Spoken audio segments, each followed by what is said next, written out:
ত্রিপুরায় চাকরি হচ্ছে স্বচ্ছতার সাথে 100% ট্রান্সপারেন্ট। তার রিয়েল এক্সাম্পল আমরা আপনাদের সামনে দেখাবো, তুলে ধরব। মাননীয় মুখ্যমন্ত্রী প্রফেসর ডক্টর মানিক সাহা এই রাজ্যে 100% স্বচ্ছতার সাথে চাকরি দিচ্ছেন। রাজনীতি দুর্নীতি সম্পূর্ণ বাইরে, তার প্রমাণ আমরা আপনাদের দেখাবো। আর এই প্রমাণ দেখার পর, এই কথাগুলো শোনার পর আপনার মনেও চাকরি করার ইচ্ছা আরও দ্বিগুণ জাগবে। মাননীয় মুখ্যমন্ত্রীর এই যে গুরুত্বপূর্ণ প্রচেষ্টা, দায়িত্বশীলতা, মানবিকতা, আন্তরিকতা, বেকারত্বের প্রতি ভাবনা, চিন্তা, দায়িত্বশীলতা এ রাজ্যকে এগিয়ে নিয়ে যাওয়ার জন্য, পার্টিকে বাদ দিয়ে রাজনীতি দুর্নীতিকে দূরে সরিয়ে এই যে ট্রান্সপারেন্ট, মেধাবীকে গুরুত্ব দেওয়া, যোগ্য শিক্ষা সামনে এনে মেধাবী ছেলে মেয়েদের সুযোগ করে দেওয়া, এটাই হচ্ছে মাননীয় মুখ্যমন্ত্রী প্রফেসর ডক্টর মানিক সাহার ভাবনা। এবং ওনাকে এই জন্যই এ রাজ্যের মুখ্যমন্ত্রী হিসাবে দ্বিতীয়বারও মানুষ পেয়েছে, তৃতীয়বারও মানুষ পাবে এইভাবেই।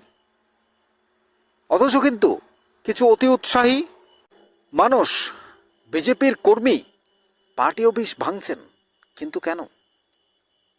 তিনি ছোট নেতা, বড় নেতা, বিজেপির নাকি সিপিএমের নাকি কংগ্রেসের, সেটা দেখার প্রয়োজন নেই। আমার প্রশ্ন হলো, পার্টি অফিসটা ভাঙলেন কেন? ছেলে চাকরি পায়নি বলে? আর কেউ কেউ বলছেন টাকা দিয়েছি চাকরি হয়নি। কেউ কেউ বলছেন যে ছেলের চাকরি হয়নি, বাবা কিন্তু বিজেপির নেতা, তাই পার্টি অফিস ভাঙা হচ্ছে। আপনি একবার ভেবে দেখুন, ছেলে চাকরি পায়নি, বাবা বিজেপির নেতা।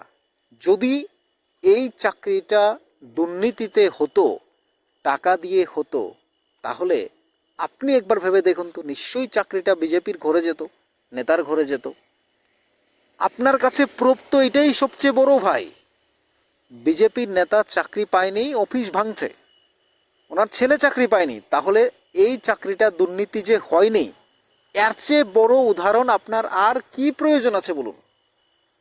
যে অফিস ভাঙা হচ্ছে, সেই অফিসের বা বিজেপি দলের নেতা অফিস ভাঙছেন, সেই এই যে পেপারে সুন্দর করে লাইনটা তুলে দিলেন, এই যে বিজেপির নেতা অফিস ভাঙলেন, ভাঙচুর চালাচ্ছেন, ছেলে চাকরি পায়নি বলে।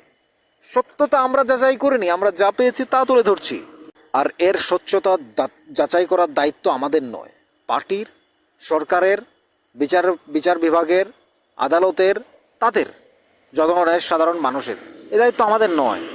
কিন্তু এইটুকু সত্য তো আপনার মধ্যে ঢুকবে যে যে বিজেপির নেতার পরিবারে চাকরি যায়নি, মানে এই চাকরি ট্রান্সপারেন্ট হয়েছে, রিয়েল ট্রান্সপারেন্ট, 100% ট্রান্সপারেন্ট, স্বচ্ছতা হয়েছে। এখানেই তো প্রমাণ, এখানেই তো স্পষ্ট। তাহলে আপনি বুঝতে পারছেন, মেধাবী, যোগ্যতা, দায়িত্বশীলতার মধ্য দিয়ে যে চাকরিগুলো হয়েছে। ত্রিপুরা পুলিশ স্পেশাল এক্সিকিউটিভের সামনে রেজাল্ট আসবে, সেটা পরবর্তীতে দেখা যাবে। সেটার বিষয়ে আমরা এখন না বললেও পরবর্তীতে বলবো। তো আমরা যেটা বলতে চাইছিলাম, GRBT, group C, group D 100% transparent হয়েছে। তার ফার্স্ট এক্সাম্পল ত্রিপুরাতে দিয়েছে। তারপরেও অতি উৎসাহীরা কেউ বিশ্বাস করতে পারেননি অনেকে। এবার যখন পুলিশের রেজাল্ট দিল, তারপর আরও প্রমাণিত হয়েছে। ভেবেছিল মাননীয় মুখ্যমন্ত্রী প্রফেসর ডক্টর মানিক সাহা মনে হয় আগের মতো চলবে, কিন্তু না। মাননীয় মুখ্যমন্ত্রী, তিনি বড়দি পরিবারের সন্তান, তিনি ছোটবেলা থেকে তিনি পয়সার ঘরে বাস করেছেন, ওনারা বনেদি পরিবারে ছিলেন। তিনি ডক্টর হয়েছেন, তার কাছে ধনী দরিদ্র প্রতিটি মানুষ পৌঁছেছেন। তারপর তিনি, তার পয়সার লোভ নেই, তার অর্থের লোভ নেই। এই মানুষটা জানেন রাজ্যের প্রতিটি মানুষ কিভাবে চলেন, প্রতিটি মানুষের খাদ্য, বস্ত্র, বাসস্থান, প্রতিটি মানুষ ওনার কাছে পৌঁছেছিলেন। রাজ্যের মানুষগুলো চিকিৎসার জন্য, মানুষগুলোর অর্থনৈতিক পরিস্থিতি, রাজনৈতিক পরিস্থিতি কি রয়েছে, মানুষগুলো কিভাবে রাজনীতির বেড়াজালে আটকে ছিল বছরের পর বছর, কিভাবে মানুষের ছেলেমেয়েরা চাকরি পেয়েছে এই রাজ্যের, প্রত্যেকটা মানুষ জানে।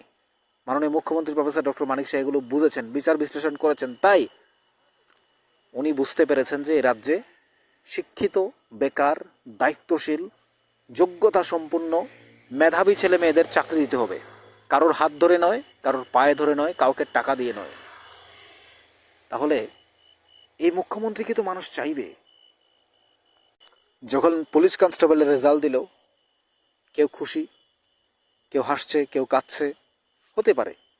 কিন্তু এইভাবে এই যে মাননীয় মুখ্যমন্ত্রী প্রফেসর ডক্টর মানিক সাহা যখন দেখলেন যে তিনি স্বচ্ছতার মাধ্যমে চাকরি দিয়েছেন, তিনি যোগ্যতা সম্পন্ন ছেলে মেয়েদের চাকরি দিয়েছেন, সেখানে রিটেন এক্সাম হয়েছে, ভাইবা হয়েছে, ফিজিক্যাল টেস্ট হয়েছে। হ্যাঁ, এক্সেপশনাল কেস যদি আপনাদের কাছে থাকে সেটা আলাদা ব্যাপার, সেটা আইন আছে, আদালত আছে, বিচার বিভাগ আছে, সরকার আছে, পার্টি আছে, সেটার দিকে আমরা যাচ্ছি না। সেটা এখন তো চাকরি হলেই কেস করে, সেটা আলাদা ব্যাপার। যেটা যদি কেউ প্রুভ করতে পারে সেটা তো আদালত দেখবে, আইন দেখবে, সরকার দেখবে, পার্টি দেখবে, সেটা আমরা জানি না। কিন্তু যেভাবে যে বলা হচ্ছে চাকরি না পেয়ে নিজের ছেলেকে চাকরি অর্থাৎ পায়নি বলে পার্টি অফিস ভেঙে দেওয়া হয়েছে, কেন? তাহলে এই রাজ্যের শিক্ষিত বেকার যুবক যুবতীরা যারা দিনের পর দিন রাতের পর রাত পরিশ্রম করেছে, তাদের ভাগ্যটা কার সাথে, তারা কি করবে, তাদের ভবিষ্যৎ কি হবে, সেটাই তো মাননীয় মুখ্যমন্ত্রী দেখেছেন। আর তার জন্যই মাননীয় মুখ্যমন্ত্রীকে সবাই চান যে এতদিন পর, এত বছর পর, যেখানে চিরকোট, যেখানে টাকা, যেখানে পার্টির পেছনে ঘুরলে চাকরি হতো, সে সমস্ত বিষয়গুলোকে সরিয়ে দিয়ে বামফ্রন্ট, সিপিএম অর্থাৎ সিপিএম, কংগ্রেস, তীব্রামথা, বিজেপি, যেই সমস্ত পার্টি আছে সবার ছেলে মেয়েদের ঘরে চাকরি যাচ্ছে যোগ্যতায় এবং পড়াশোনা, দায়িত্বশীলতা, ফিজিক্যাল ফিটনেস সব কিছুর মধ্য দিয়ে টেস্ট করার পর তার মেধা, গুণাগুণ বিচার বিশ্লেষণ করার পর চাকরি হচ্ছে। তাহলে মাননীয় মুখ্যমন্ত্রী প্রফেসর ডক্টর মানিক সাহা এবং ওনার সরকারকে কেন মানুষ পছন্দ করবে না? অবশ্যই করবে। ওনাকে পছন্দ না করার কি আছে বলুন? যারা চাকরি পেয়েছেন তাদের মধ্যে সাময়িক এই ভাবনা, এই চিন্তা ভাবনা থাকবে যেটা দুর্নীতির মধ্যে হয়েছে, এটা অনেক খারাপভাবে হয়েছে, অনেক কিছু প্রশ্ন আসবেই। কিন্তু যখন পরবর্তীতে আপনি এক্সাম দিয়ে সিলেক্টেড হবেন, তখন আপনার মনটাও শান্ত হয়ে যাবে। আর আগামী দিনে যারা এ রাজ্যের বেকার যুবক যুবতী আছে, ছেলেমেয়েরা আছে, যারা এবার ব্যর্থতা হয়েছে বা ব্যর্থ হয়েছে, আগামী দিনে তারাও সফলতা অর্জন করবে, সেটা আমরা চাই। কিন্তু আমরা শুধু এইটুকু বলতে চাই যে এই সরকার আছে মানে, আপনি খারাপ বলতে পারেন, ভালো বলতে পারেন, আপনার ব্যাপার, কিন্তু এই সরকারের চাকরি পেতে হলে আপনাকে কোনো পার্টির প্রয়োজন নেই, আপনাকে ফ্ল্যাগ ধরতে হবে না, আপনাকে রাজনীতি করতে হবে না, আপনার বাবা নেতা নাকি মন্ত্রী সেটা দেখতে হবে না। আপনি পড়াশোনা করুন, আপনার ফিজিক্যাল ফিটনেস ঠিক রাখুন, আপনি কোয়ালিটি সম্পন্ন হন, যোগ্যতা সম্পন্ন নিজেকে প্রস্তুত করুন, আপনার চাকরি আপনার ঘরে আসবে, হলুদ খাম আপনার ঘরে আসবে, সেই স্বপ্ন আপনার পূর্ণ হবে। আপনার চেষ্টাই আপনার সফলতা এনে দেবে। কারোর হাত ধরতে হবে না, কারোর পায়ে ধরতে হবে না, কোনো নেতার কাছে যেতে হবে না, কোনো মন্ত্রীর কাছে যেতে হবে না। মাননীয় মুখ্যমন্ত্রী নিজেই তো বলছেন কেউ আঙুল তুলতে পারবে না আমাদের দিকে, কেউ আঙুল তুলে বলতে পারবে না যে দুর্নীতির চাকরি হচ্ছে, অস্বচ্ছভাবে চাকরি হচ্ছে। তাই তো স্বচ্ছতার চাকরি, তাই তো যোগ্যতা সম্পন্ন ছেলে মেয়েদের চাকরি। যে উদাহরণ, যে পত্রিকা আজ নিউজ করেছে, যে পেপার আমরা দেখিয়েছি, যে কথাগুলো আপনারা শুনলেন, যে বক্তব্যটা আপনাদের সামনে তুলে ধরলাম আমরা, যে বিজেপির নেতা চাকরি পায়নি বলে পার্টি অফিস ভাঙছে, তো এর চেয়ে বড় উদাহরণ আর কি হতে পারে?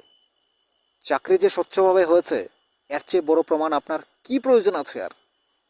তাই বেকার ছেলে মেয়েরা যারা আছেন, যারা কথাগুলো শুনছেন, আমি শুধু এইটুকু বলতে পারি, আপনি হতে পারেন তীব্রামথা, হতে পারেন বিজেপি, হতে পারেন আইবিএফটি, হতে পারেন আপনি বামফ্রন্ট, হতে পারেন আপনি সিপিএম, কংগ্রেস, যেই দলের, আমরা বাঙালি, যে কোনো দলের হতে পারেন। কিন্তু শুধু এইটুকু মাথায় রাখবেন, চাকরি এ রাজ্যে দুর্নীতিতে হবে না, চাকরি হবে স্বচ্ছতার মধ্য দিয়ে। সরকারি চাকরি আপনি পেতে গেলে আপনাকে কঠোর পরিশ্রম আপনাকে করতেই হবে, এছাড়া কোনো উপায় নেই। তাই মাননীয় মুখ্যমন্ত্রী প্রফেসর ডক্টর মানিক শাহ এবং তার সরকারকে আমরা নিউজ ত্রিপুরা ওয়ান চ্যানেলের পক্ষ থেকে ধন্যবাদ জানাই।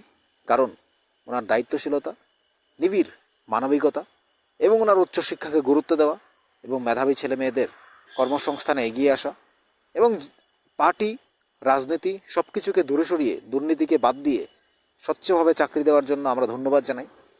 এই প্রসেসিং আগামী দিনে অব্যাহত থাকবে। যারা আছেন আপনারা পড়াশোনা শুরু করুন, আপনাদের কাজ শুরু করুন, না হলে আপনি আবারও পিছিয়ে পড়ে থাকবেন। Fail is the filler of success.